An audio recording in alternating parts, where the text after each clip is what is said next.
Can taste be ergogenic? This is the question we are asking on today's episode to our guest, Russ Best. We already know from previous episodes that when carbohydrate and menthol come in contact with certain receptors in the oral cavity, this can induce physiological effects that could potentially influence exercise performance. But how about bitter substances and heat-inducing compounds? Could they also be interesting for exercise performance? Or is it all just a good old placebo effect? Stay with us to find out on this episode 30 with Russ Best. Welcome to Fuel the Pedal Podcast.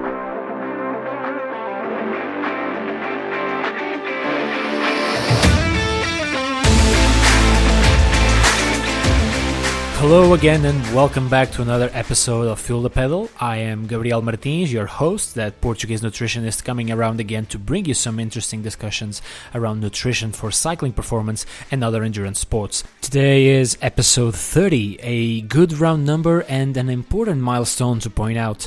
When I first started this journey, I didn't really know what to expect, but fortunately things have been going steady, much thanks to the wonderful guests that gave up their time to be here on the show, and of course, thanks to you, faithful listener, for being on that side listening to my ramblings. So today's episode came to be thanks to a recently published review entitled Can Taste Be Ergogenic by Russ Best himself and co-authored by Karen MacDonald, Philip Hurst and Craig Pickering in the European Journal of Nutrition. It's a really nice manuscript, well written and very light to read in case you're curious to know more about this subject after listening to today's episode. And for reasons that Russ and I know quite well, we could say that this episode is a victory by itself. Right, Russ? We both know the struggles I put Russ through due to some technical difficulties from my side, and Russ was just so cool and patient about it that I have to extend again my sincere thanks for his time and just for being such a great guy overall. I do owe him a couple of beers if he ever comes to Madrid. And similarly to what happened on the previous episode, let's dedicate a couple of minutes to divulge surveys from researchers, PhD or master students who are undergoing research and need some help spreading the word on online surveys that you might be interested in participate. And again, I am happy to lend a hand in sharing any links for online surveys of your research, so feel free to contact me. My Twitter profile would perhaps be the best way, and if that's the case, I will be glad to mention them here in the podcast and include those links in the show notes for each respective episode on fuelthepedal.com. So this time I only have one survey, and it's from Megan Cookman from the University of Guelph, Canada, alongside with Dr. Jamie Burr and Dr. Margot Montjoy. My best regards to Megan, since it would seem she is a regular listener of Fuel the Pedal. And she is studying RED-S, the relative energy deficiency in sport. You might have come across this term recently, since we've dedicated episode 27 to talk about this. And her research group is calling out athletes and coaches to fill in a survey to help them understand how athletes control food intake in relationship to relative exercise loads. So the link for this survey will be available on fuelthepedal.com in the blog post of this present episode 30. If you're interested in participating in some more research, allow me to remind you that there are still ongoing surveys that were mentioned on the previous episode 29 and that are still available on fuelthepedal.com in the show notes for episode 29.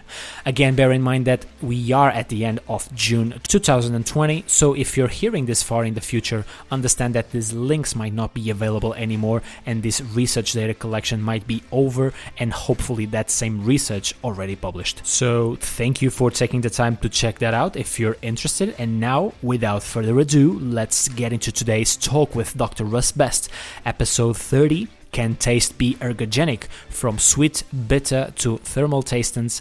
Up next on Fuel the Pedal Podcast.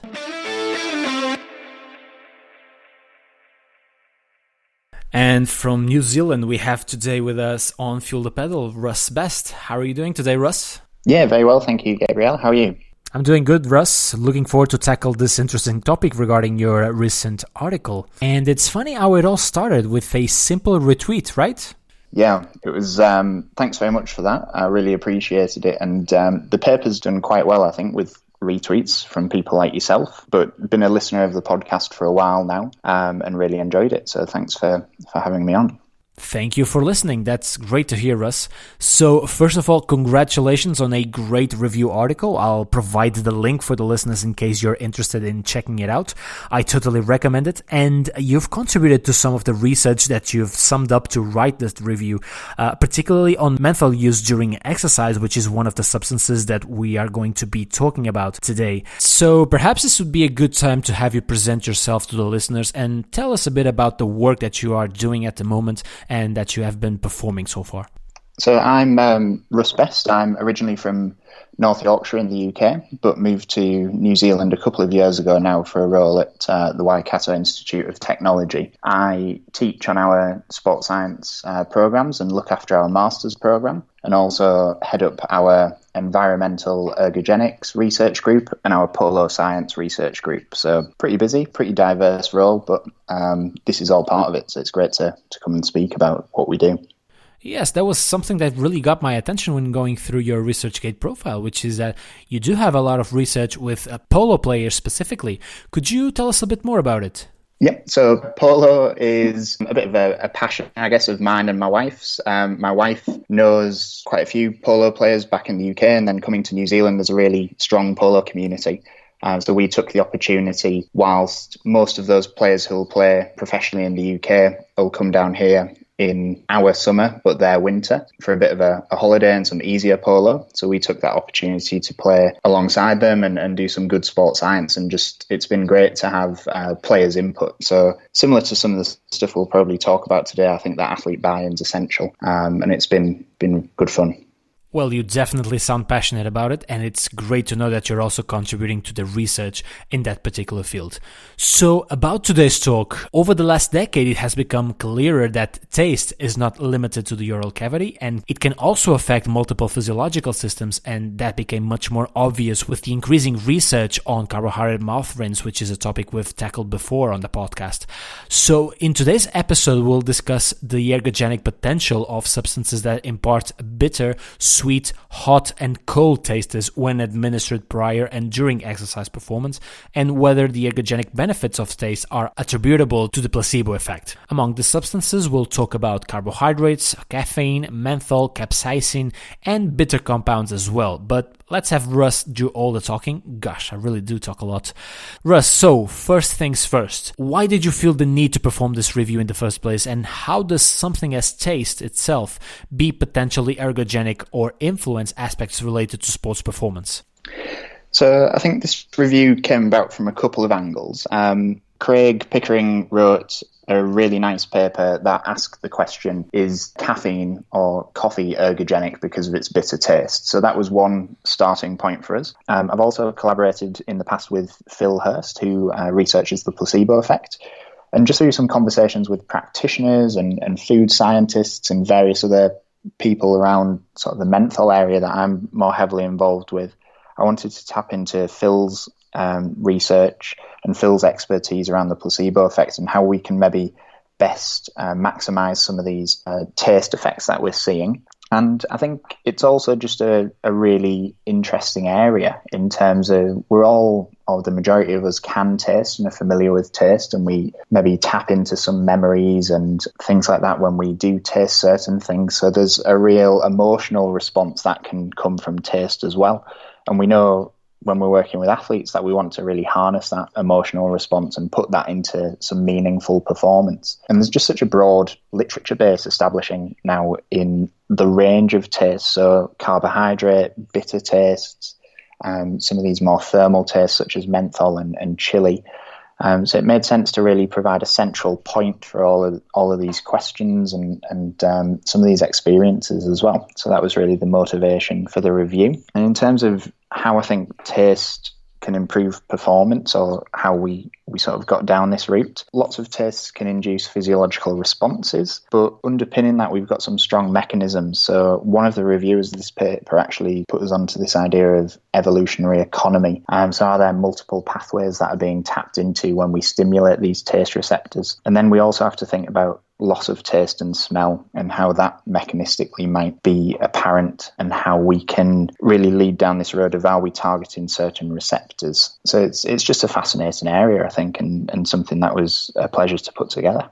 Wow, incredible. And just hearing it from you now, I think it makes it much clearer what you wanted to show. And I really liked what you said regarding harnessing that emotional side from athletes, and just by using a taste that might be particularly pleasant to an athlete, and that this might trigger some memories or positive associations. And the fact that there may be a potential to use this to increase performance or induce some sort of physiological effect is just mind-blowing, and something that perhaps would be unthinkable around 15 years ago in the science community. This really is a fascinating topic, and I can't wait to get into further detail on each of these compounds. And we could perhaps start with the sweet taste, which would be perhaps the most obvious one, and talk a bit about the carbohydrate mouth rinse research, the mechanisms in the context of today's talk, and just how the contact of the sweet taste in the mouth without swallowing can trigger this response and lead to an ergogenic benefit for the athlete. So the hypothesis really that underpins carbohydrate swilling and sweet taste swilling is that we create this sort of fuel expectancy, that we've got perhaps a source of fuel coming in, and that lights up areas of the brain that are maybe associated with reward and energy availability, and that then leads to an increase in central drive and therefore improved performance. Now, it's a fascinating area because I think that the taste or the sweetness or the carbohydratiness, if you like, of carbohydrate mouth rinses is really important. And because we're seeing these effects in the brain, and because we don't see these effects in things like artificial sweeteners, but we do in flavourless carbohydrates, I think it really points to this idea that we're perhaps missing a carbohydrate receptor somewhere along the line. So it might be that by targeting this receptor that's particularly prevalent within the oral cavity, that we then light up these areas of the brain and then move on to improving performance from that. Yeah, and it still remains fascinating in just how the presence of carbohydrate without the sweet taste, when we use maltodextrin, for example, can trigger this effect, but not with artificial sweeteners. And that may be related with what you said regarding this whole topic, that we might be missing a receptor along the way. But Russ, I'm always very concerned about the applicability and the delivery of the ideas we present here in the context of cycling in particular. And for those listeners who have been following this podcast for a while now, you certainly remember episode 7 dedicated specifically to carbohydrate mouth rinse, and one of the points raised there was that perhaps during a race-like scenario, carbohydrate mouth rinse may not be applicable if you want to follow the protocol of rinsing each 7 to 10 minutes and interrupting your breathing pattern, alongside the fact that this ergogenic effect is mostly observed when the subjects are in a fasted state, which neither of these conditions matches what we normally see in competition. And I really wanted to have your thoughts on the fact that perhaps this strategy, at least in cycling and other endurance sports as well, may be limited to training. Would you agree with this, Russ? Yes, I think so. I think you raise a really important point there about there's always a balance with nutritional strategies, isn't there, as to do we sacrifice an element of performance to administer the strategy? So for most individuals taking part in something like a time trial, we'd want to preserve that aerodynamic position and maybe sacrifice the nutritional strategy of a carbohydrate swill, because in order to administer it, we'd have to get out of that position, and potentially that just costs us seconds or watts that we don't need to be losing. Having said that, I think one cycling environment where carbohydrate swilling might work well is that of an Ironman, because the position is maybe slightly more relaxed. We've maybe, fueling is certainly an important consideration. However, we do know things like flavour fatigue even become potentially performance limiting in that event. So moving from carbohydrate ingestion to a swill in that event in particular might be beneficial. To tap into this idea of using it more in training, I think fasted training, as you've mentioned, would be an ideal scenario for this, or something like a periodized carbohydrate approach. You could even incorporate a swill into that wider strategy. So certainly something to think about. And as with every nutrition strategy, there's a time and a place for it. It doesn't have to be administered all the time for it to be most effective. Yeah, great point, Russ. So again, if we follow the sequence of your review, the next stop would be beta-tastants, focusing mainly on quinine and its possible action in increasing performance in cyclists. So Russ, can you tell us what are the main mechanisms of action and where exactly are these receptors that are triggered with its ingestion, and what evidence do we have for its use? Yep. So this mechanistically, we're thinking about something similar to carbohydrate here, in which sounds almost paradoxical. We've got a completely different taste, but very similar mechanism. So it's still very much receptor driven, and we tap into these brain areas again that are associated with things like emotion and motor control as a result of consuming these bitter tastes, and particularly quinine, as you've said that. Having said that, the idea of just tasting bitter and that improving performance isn't necessarily quite as established as with carbohydrate, and really ingestion appears to be important with these bitter tastants. So that suggests that the receptors that detect bitter taste aren't just located within the mouth, but we know that they're located all the way along the GI tract. And therefore, by ingesting bitter tastants, we stimulate more of these receptors, and that therefore leads to a greater ergogenic effect than just swilling alone would. Yes, it really is an interesting mechanism. And when I was first reading your review, there was a substance I was hoping to see discussed here, which was pickle juice, due to its effects on exercise-induced muscle cramping. But I understand now that this is perhaps a much different and tricky food to place under any of the tastes that you've included here. It couldn't be sweet, bitter, well, not exactly. Perhaps acid, since the main compound acting here appears to be vinegar or acetic acid. But anyway, I digress. Russ, my point is, would you say that the effects of pickle juice, for example, would work under the same mechanism that we are talking about today, or is it something completely different? Yeah, I think pickle juice and similar substances, maybe we need a whole food stuff section, our review, or an updated version of it in a couple of years, because pickle juice is quite a complex substance. We've obviously got that vinegar element there, which provides a bitter element, but most people, when they pickle things, will also incorporate a sodium element, which has been shown to be beneficial under swilling conditions most recently. And then we also tend to incorporate a sweet element as well. So maybe the combination of those things interact, and that's what allows us to alleviate cramping. I know you've some experience with pickle juice. I've not experienced it myself, but I know other athletes such as race walkers, for instance, have reported it being particularly beneficial for cramping. Well, the thing about pickle juice and muscle cramping is something that, well, first I'd love to see many other labs replicating the findings of Dr. Kevin Miller from Central Michigan University, who was here on the podcast talking about this topic back on episode 4. And I must say that this is perhaps the substance in sports nutrition that has surprised me the most when I first started using it with athletes I follow, and myself included, because I'm a big cramper. But well, let's leave it at that. Still on bitter tastants and moving on to caffeine, and some of the research on caffeine is somewhat connected to that of mouth rinse, since there are studies using rinsing protocols with both these substances simultaneously. But as you've mentioned, your colleague Craig Pickering raised the hypothesis that caffeine's performance-enhancing effects might be partially driven by its bitter taste. And this refers, of course, to the ingestion of caffeine through coffee and not as a capsule. Now, there's two questions that pop into my mind here. Let's start with numero uno. This might sound a little far-fetched, but carbohydrate signaling occurs even in the absence of sweet taste, just with carbohydrate presence in the case of using tasteless maltodextrin.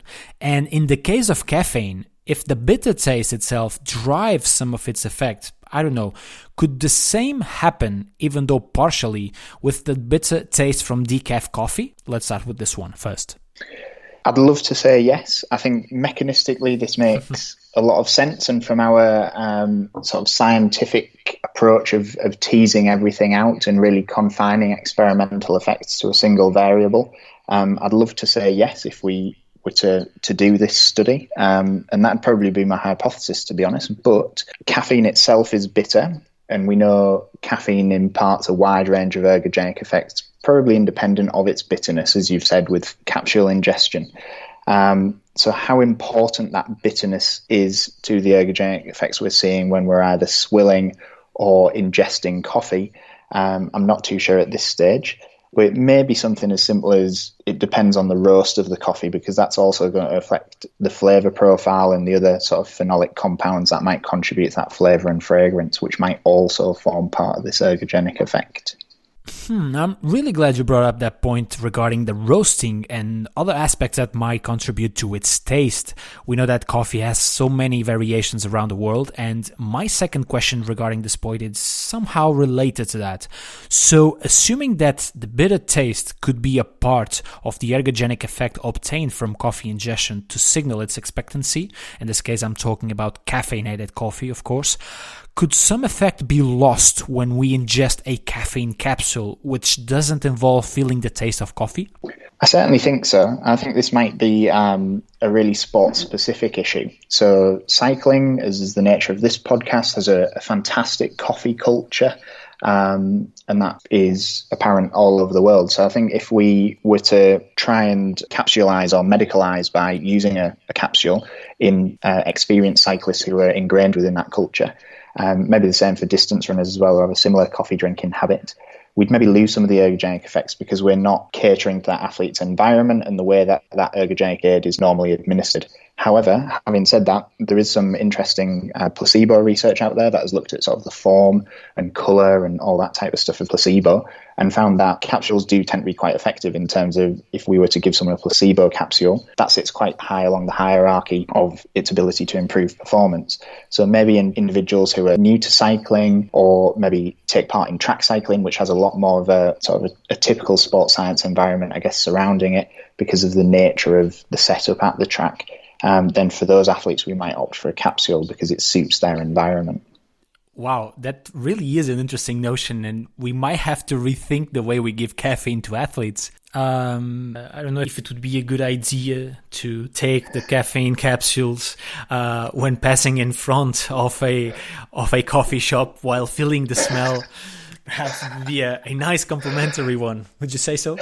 Yeah, certainly. I think there's all sorts of things that come with our sort of experience and emotion and memory of fragrance and flavour and all those things. So that taps very much into some of that, I think, classic psychology of sort of Pavlov's dog and classical and operant conditioning there. Russ, and I wonder if taste is ergogenic, if smell could be ergogenic as well. You've mentioned at the beginning that taste could trigger this pleasant feeling by using our memories of that particular taste and do positive associations with it. I mean, anytime we pass in front of a bakery, you feel that smell of freshly baked bread or even the smell of coffee, as we were talking about. I wonder if there is any basis for this, and the reason for me to be asking this is mainly because of that research using a caffeine nasal spray where the authors observed an increased performance with its use. So, do you believe that in some years we could perhaps have enough data to do an episode called "Can Smell Be Ergogenic"? Yes, definitely. I think we're maybe a lot closer to that paper than we'd first realise. Certainly in some of the topics we're going to progress on to in the thermal tasting area, some of these mechanisms are quite established. There's some fantastic neuroscience research and behavioural science research that we sort of tap into there. And it might be something as simple as the sensation of menthol makes us think our airways are open, or nasal patency is the sort of posh term given to that. So I think we're maybe a lot closer to that paper than we realise, and it taps into these areas of memory, of sort of instinct, all sorts of weird and wonderful things. And we perhaps just need to get that paper written and get some more research done. And hopefully you guys are the ones to perform this research so we can bring you again to talk about this. So moving on to thermal tastants, and we can start with chili and capsaicin. And this is an area I confess that I've never really dug too much on before. So from what I was able to read in your review, there is research in which capsaicin was provided either in a capsule form or as a mouth swirl. And this last one is perhaps the one that is more relevant for our talk today, since swilling and swallowing this compound could directly target TRPV1 channels in the esophagus and some other parts of the digestive tract. So could you just talk us through the mechanisms and the research using this compound? So if we start with the mechanism, the capsaicin molecule is what's responsible for chili's fragrance and flavour and heat. And the receptor that this targets is TRPV1, as you mentioned, and this is also associated with hot temperatures.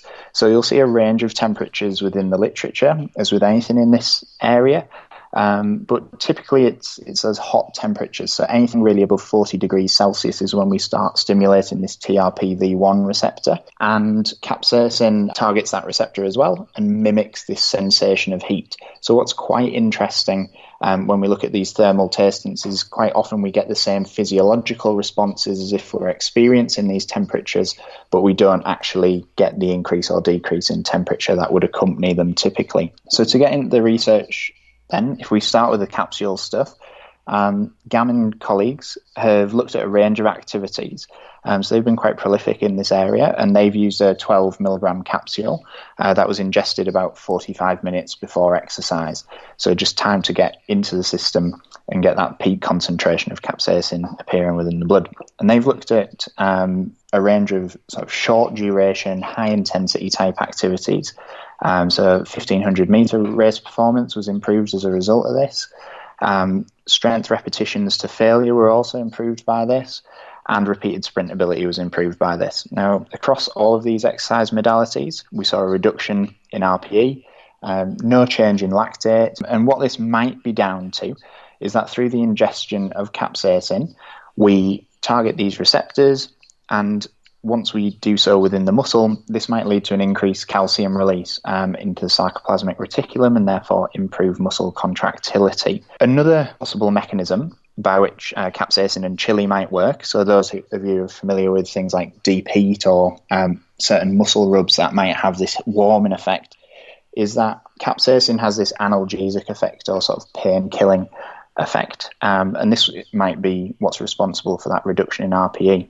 There's also been some mouth swelling work, as you mentioned in the question there, done by Ollie Gibson, and they didn't necessarily see an improvement in performance, but performance didn't get worse either when capsaicin was applied in the heat. So even in these hot conditions, we don't see that capsaicin application is making us feel hotter or anything like that. Great. So taking all that into account, if we are seeking to apply this strategy to cycling, for example, should we use capsules or mouth swelling? So I think if we can, a capsule is the way to go. Now that might really limit the scope of the events that we'd use. So it'd have to be shorter sort of sprint type events or events that are really limited by that power output. Having said that, I imagine the strength task that we discussed, which was 4 sets of quite a low sort of 1 rep max to fatigue, suggests that we have got this ability to sort of increase force production or keep producing force throughout. So it might be even in shorter time trials that this might prove beneficial. Again, what's good about the capsule form of ingestion here, so we bypass taste, despite that being the topic of our conversation. We bypass taste, and that seems to limit some of the GI discomfort that we feel, because obviously if we have to either swill or take on board these chili containing products in real food, we stimulate more receptors all the way along the GI tract and therefore run a risk of upsetting our stomach to a greater extent. Got it. And Russ, right before we switch to menthol, there's another aspect that just popped into my mind, which is the fact that in some endurance events like Ironman, marathons, and of course cycling, where athletes already compete under really high temperatures, I wonder if this strategy is compatible to that kind of scenario, or do you believe that there is no interference at all? I think potentially. So I think we maybe need to be mindful about how we sort of periodize some of these strategies across the performance year, particularly in a sport like cycling. So it might be that we don't use capsaicin containing products in something like the Tour Down Under, which I think has recorded some of the highest core body temperatures seen in cycling, sort of over 40, 41 degrees. But what might be useful for something like the classics, sort of Paris-Roubaix type stuff, where we might experience some adverse weather conditions or even snow and things like that. So where we want to see that warming effect, it might be more useful there. Whereas in the hotter environments, we might want to stay away from capsaicin.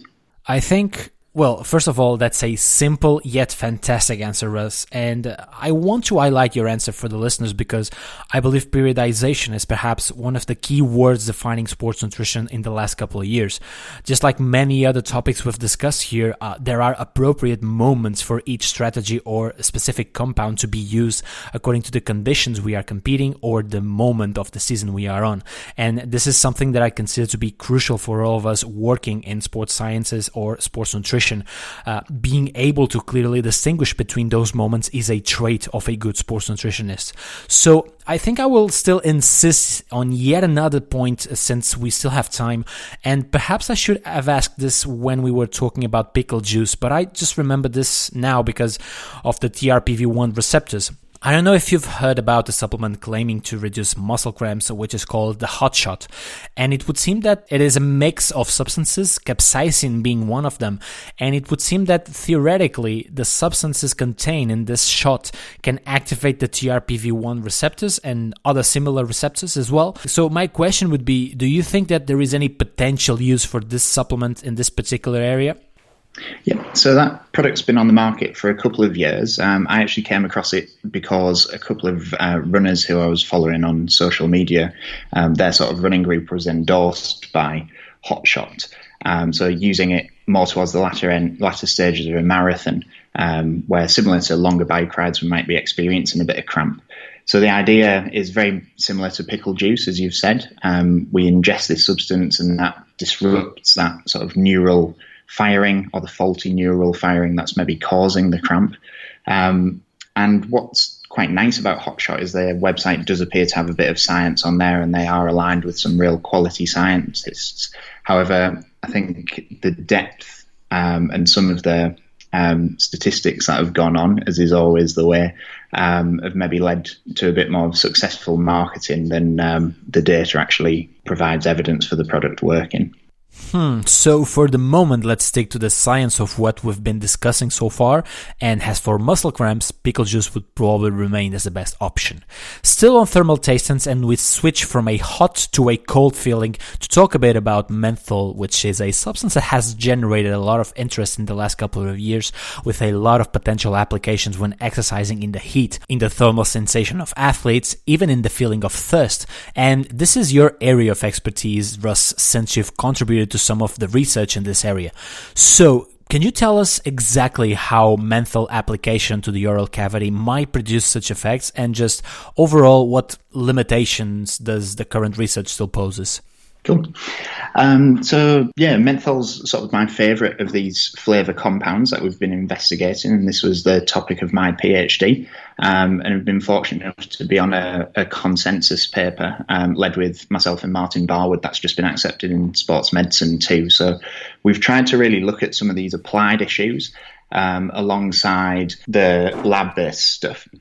So that allows us to unpack it quite nicely, I think, when we consider cycling performance. The majority of studies have been done on cycling performance as well, which is great to see. So we tend to see improvements of around about 9-10% in terms of time to exhaustion, or producing a sort of faster quality time trial after a bit of work prior to that. So Owen Jeffries has done some fantastic work here, and the original paper was by Toby Mundell and colleagues. So we also start to see, beyond this improvement in thermal sensation and thermal comfort, we start to see things like increased ventilation, and that might tap into one method that we might be looking to improve performance. So again, how we feel in terms of looking to improve performance, but there are some sound sort of physiological mechanisms as well there. In terms of limitations with menthol, we've seen a lot in our lab when we've tried to do more mechanistic studies, whether it just be a student project or papers we're looking to publish. We've really seen menthol's ability to attenuate or suppress sensations of thirst. So if we're thinking about applying this strategy in the heat, that's actually something we need to be really mindful of, and maybe just prompt your athletes or prompt yourself either through a reminder on your phone or your watch, something like that, to actually take on board fluid at regular intervals, because menthol might disrupt that ability. Taking that on board, in practice, when I've used it with athletes, I've used it with a couple of Ironmen now, And we found that the menthol, particularly in hot environments, serves as a real complement to just carbohydrate feeding generally. So by providing that contrasting taste sensation, we actually get the athlete to stick to their nutritional strategy a bit more because they don't suffer from flavour fatigue. Some interesting points you made there. Not just that we might need to watch out for this attenuation of thirst that might be counterproductive when looking to follow a drinking plan, and the complementary role that menthol can have with carbohydrate feeding during events such as Ironman, as you've mentioned. But again, let's get into practical application here, and there may be some ways to deliver menthol to the athletes during an event. And one that I found to be particularly easy to do is to add hulls or strong mints to the water bottle after figuring out what the dose of menthol of each drop to match the doses used within the scientific literature. So do you think this strategy, or any other that you certainly know much better, would be adequate once we figure out what dose we should use? Yes, I think so. I think so. There are a couple of options I think available to people when we consider using menthol. So using just oral hygiene products often always have a bit of menthol in there. But if you are going to use something like a mouthwash that's commercially available, I'd probably suggest using an alcohol-free one, because that alcohol can have a real drying effect on the mouth, and then you're actually not really getting the sensation you want because you're more bothered about having a dry mouth now than you are about having a cool mouth. So I think something like using hulls or extra strong mints is a good way to go. And even some sort of stronger, more menthol or even eucalyptus type chewing gums we found to elicit similar responses when we've just played around with them in training and in the lab. That's curious. I had this perhaps wrong idea that the amount of menthol in menthol-flavored chewing gums would be insufficient to see an effect. But in this case, it may actually be a valid form to deliver it, correct?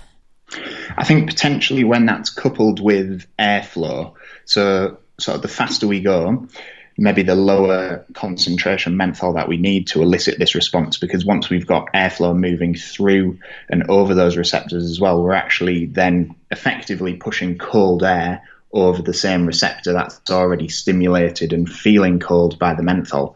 So in terms of people looking to implement this in the field or even do proper lab studies, we really need to pay attention to that airflow as well, and how that might, in some people, actually put them off the strategy. Perhaps if you've got really sensitive teeth or something like this might not be the strategy for you. Yeah, really important considerations there. And I wonder if menthol can be used in any other forms besides application in the oral cavity, let's say topical application, for example? Yeah, so menthol's involved in quite a lot of like pain relieving, topical analgesics and things like that. So creams that you might apply if you've got muscle soreness or even rheumatoid type soreness. So similar to capsaicin in that sense, we actually see that release of, or partial release of calcium as a result of the menthol application, but that doesn't pass through into the muscle in the same way. So what we're seeing in some trials where we've tried to look at, does this improve power performance? We might not always see an increase in power following topical menthol application, but we'll probably see an improvement in things like delayed onset muscle soreness or pain associated with that, and even just a general pain relieving quality to topical menthol. Yes, and this would be perhaps the kind of strategy that would be useful during the Tour Down Under, the Tour of Spain, and maybe during track cycling or other competitions taking place indoors. Would you agree? Yes, I think so. Yeah, I think something just to be mindful of when we apply menthol topically, we get a vasoconstrictive response because it's mimicking that cold sensation. So we have a decrease in blood flow to the skin, and that can also alter sweating response. So what we see if you apply higher concentrations of menthol, or perhaps even repeated doses of menthol throughout an event, because of this vasoconstrictive response, we might actually get a heat storage response despite feeling cooler. So it's a bit paradoxical in that sense that we are feeling cooler but have the potential to get hotter, at least with the topical application of menthol. No, really, really interesting and important consideration to have. And I wonder if this strategy could be paired with ice slurry ingestion as well. Yes, so that research, or some of that research, has been done in Guadalupe and led by Olivier Hughes' lab.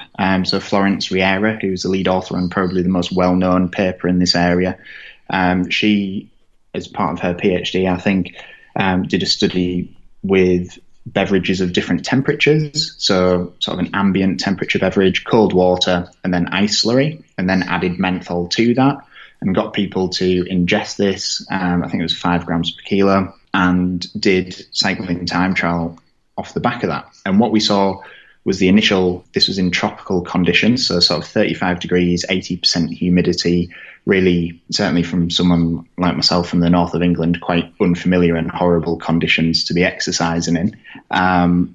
But we saw a real temperature-dependent effect there. So the cooler the drink was, the more it improved performance. And then with the addition of menthol on top of that, we saw greater improvements in performance, because not only have we got the physiological cooling happening, we also have this subjective cooling happening.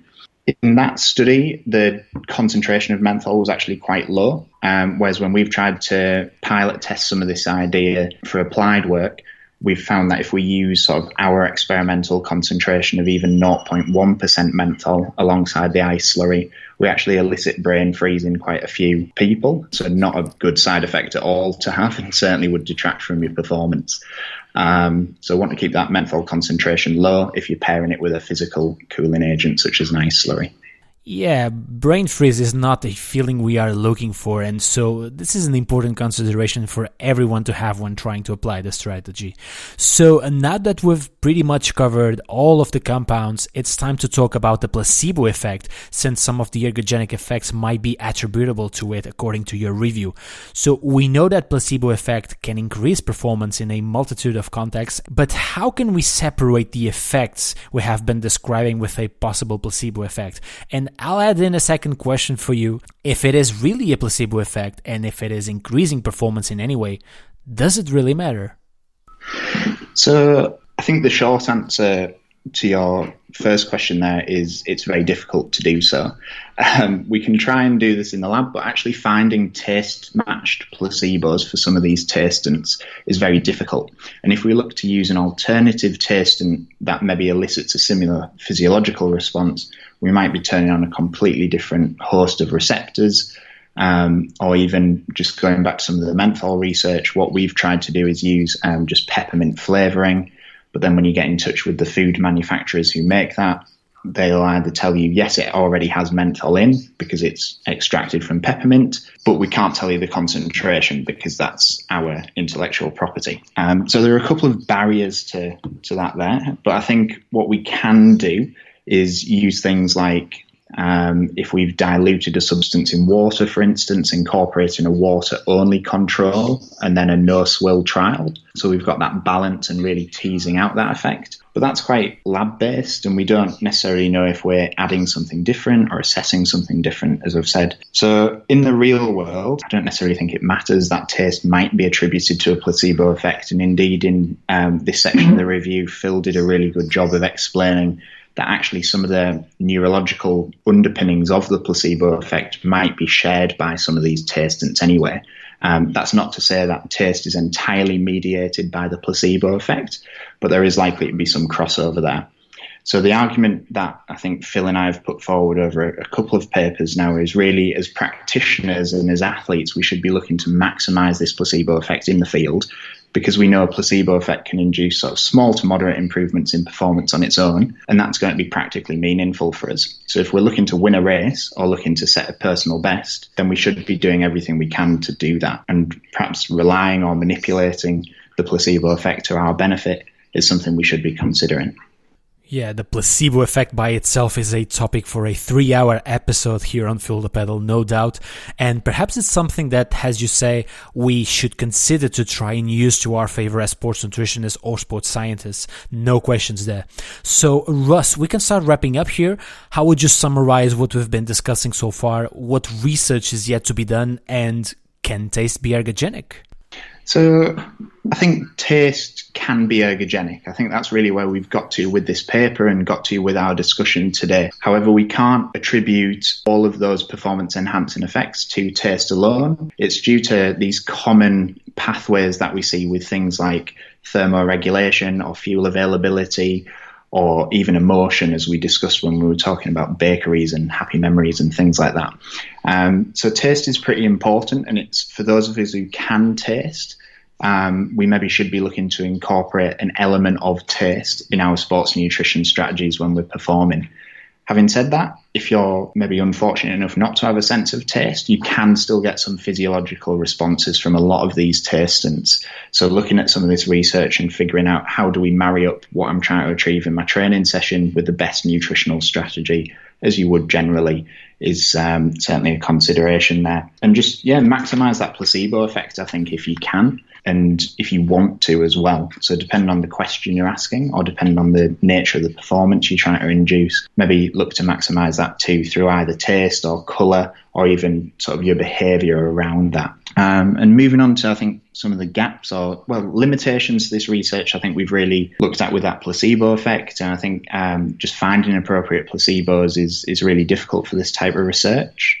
A lot of the literature is time to exhaustion driven still, and finding the right balance of that between time trial, time to exhaustion, and what you're trying to achieve in training or competition, I think is really important as well. In terms of the research we'd like to conduct over the next 10 years, I think looking at is smell ergogenic is certainly something that we should be considering.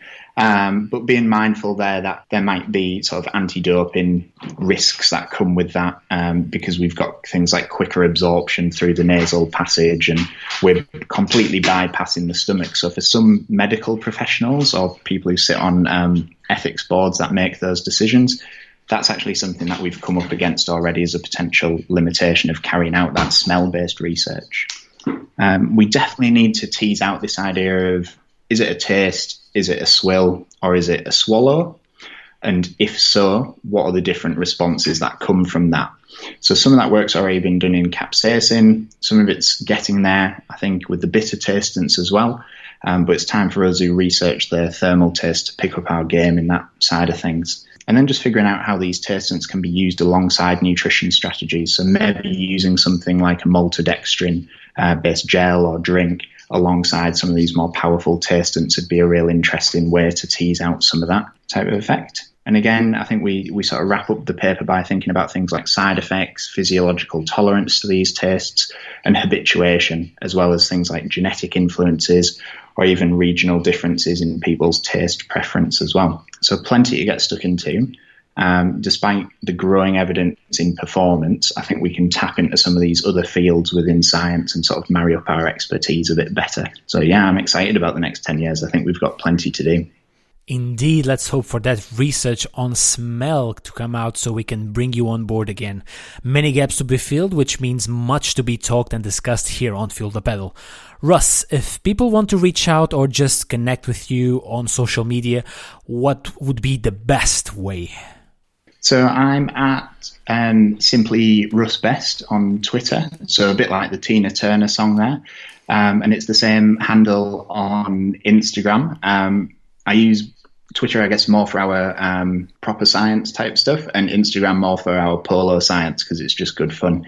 But I'm also on ResearchGate as well. So if you want access to any of our papers or just have a discussion about them, that's a great place to connect as well.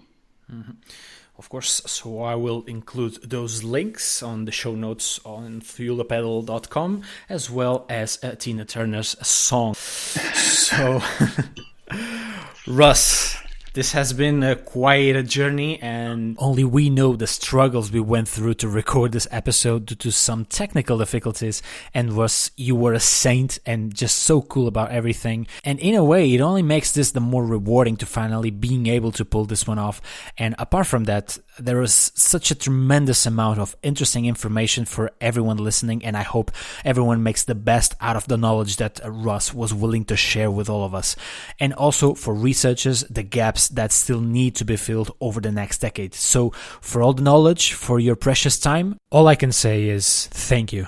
No problem. It's been a pleasure. It has been a pleasure for me too, Russ. Talk to you soon. And it's done.